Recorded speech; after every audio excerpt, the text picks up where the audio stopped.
The Bet by Kimberly Joy Villanueva. In love, you play with all of your heart or nothing at all. Chapter 8 Sophia's POV. Andre's movie room is massive, with a 9-inch LED TV, walls lined with hundreds of DVDs, beanbags, lazy boys, and tables surrounding the area. A popcorn making machine stands at the corner.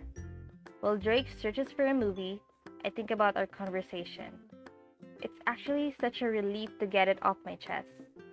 I have only told 2 other people about what really happened. Sophia? Drake asked, interrupting my thoughts. I walked to remember The Notebook, Sydney White, or It's a Boy-Girl Thing. Why do you keep choosing chick flicks? I asked. I thought you guys couldn't stand those. Because I figured you'd like it. He's willing to watch a movie he doesn't like just because I might like it? Why do you say so? I ask. Because you're a girl, he says as if it's the most obvious thing in the world. Just because I'm a girl doesn't mean I'm into chick flicks. Well, aren't you? I like them, I say, but that's not the point. Talk about the pot calling the kettle black. Didn't you just say earlier that, wait, a quote. I thought guys couldn't stand those kinds of films. Just because I'm a guy doesn't mean I don't like chick flicks, he finishes. I open my mouth to rebut, but I know he got me there. He's good. Why don't you choose the movie that you want? He suggests, his tone surprisingly taking a gentle turn. Okay, I murmur, and walk towards the DVDs to pick a film. There are a lot of options since the collection spans practically all genres. I eventually pick Serendipity, the 2001 romantic comedy. I turn to him and ask, have you seen this? Not yet, he says, and gets the DVD from my hand. He reads the synopsis in the back. A love story, huh? He asks, amusement flickering in his eyes. If you don't want it, you can get something else, I say pointedly, unable to hide the disappointment in my voice. I really want to watch this movie. I want to watch it too, he says. Really? I ask, hopefully. Standing up, my legs are numb from sitting Indian style on the floor. Nope, he says, popping the P sound. Okay. He just said he wants to watch it too, and now he doesn't. I don't get it. Okay, I murmur, and turn to search for another film, when I hear him laugh. What's so funny? You, I scold. What about me? He chuckles, genuinely amused by my reaction. I was just kidding. And you actually got mad? I smack his arm impulsively. What was that for? He asked, rubbing his arm like it hurt. But I can see that he's fighting off a smile. Sorry, I stutter. I don't know why I hit him. The only time I actually playfully hit someone is either when I'm laughing too hard, which is unusual nowadays, or when I'm with friends. So, does this mean he's a friend now? It's okay, he says. I didn't even feel it. He grins, showing off perfect white teeth. We pick the best spot in the room, and I wait for him to get the movie on. When the opening credits starts to roll, he turns off the lights. This is better than the cinemas, I think. He sits beside me and closely whispers something to my ear. Do you want some snacks?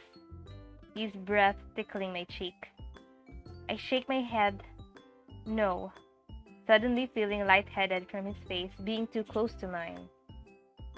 Okay, just tell me when you want some. I give him a nod. He looks at me oddly, perhaps wondering why I'm speaking. I was just kidding a while ago.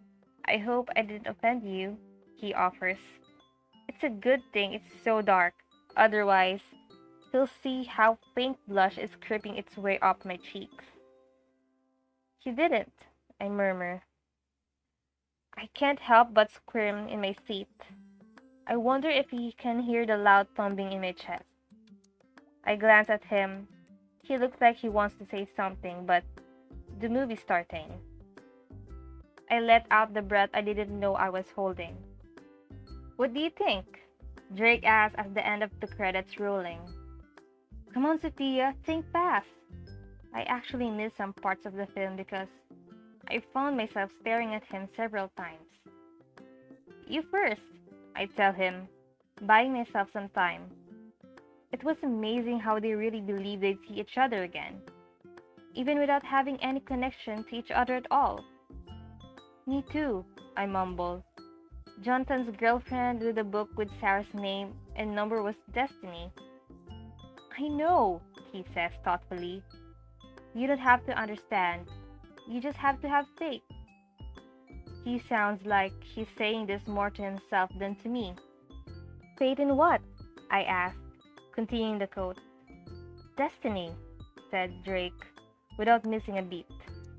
If two people are meant to be together, it doesn't mean that they have to be together right now, I quote.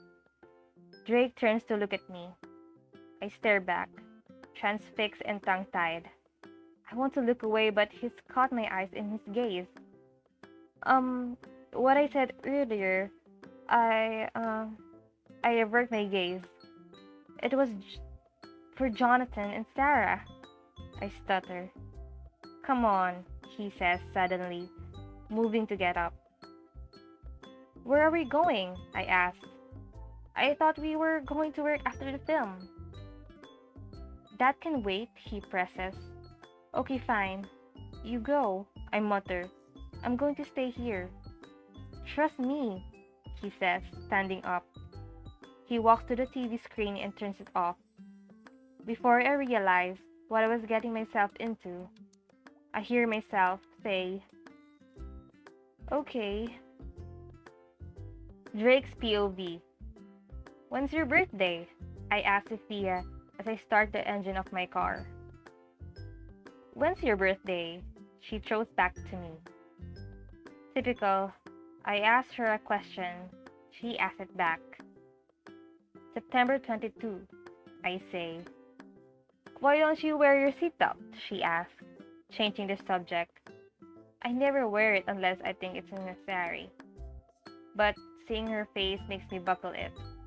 I give her a look that says, satisfied? What about you? I ask. When's your birthday? She smiles. Not telling you. But I told you mine, I protest.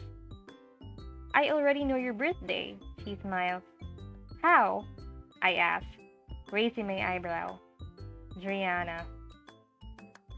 Bye, I warn. Drakey, she says, me peaking my tone. Bye, I say again, but I can feel my mouth smiling despite myself. Drakey, she says, then sticks her tongue out. Child. I don't know why I'm not annoyed when she calls me Drakey. If it were Driana, it would be an all-out war. But when Pi calls me Drakey, the sound of her voice, come to think of it, she didn't object when I called her Pi either. Why do you want to know? Pi asks. I'm curious, I tell her, which is half true. How old are you? She pauses for a second. 16. You're going to be 17 this year, I say matter-of-factly. Pi just looks at me with a blank expression on her face. Silence means yes. I smile triumphantly. She's going to celebrate her birthday this year. Sophia's POV. Drake! Why don't you look at the road while driving? Relax, I got it, he says arrogantly. He's such a horrible driver. I wonder how he got a driver's license. I'm not ready to die yet. You're not going to, honey, he says thoughtfully. But if you continue to drive like this, I stop suddenly when I realize what he just said. Honey? Stop overreacting, Sophia. It's Drake Swift we're talking about here. A player. Calling a girl honey doesn't mean anything.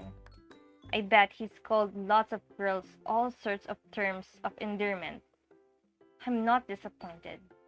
I'm not, I repeat to myself. Pie? Drake says. Even this nickname he gave me.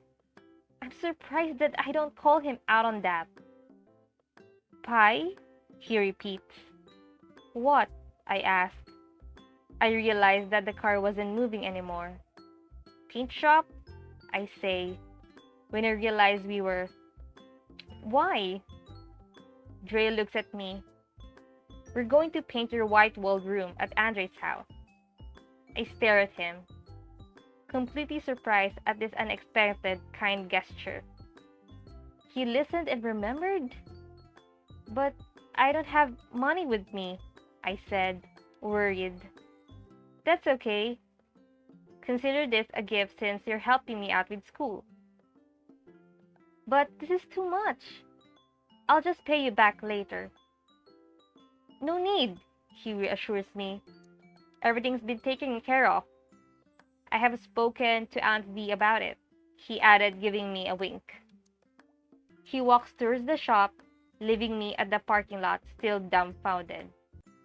Is there more to him than he lets on?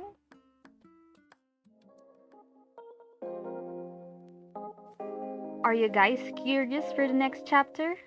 If yes, tune in every Friday at 9 in the evening. Thank you for listening.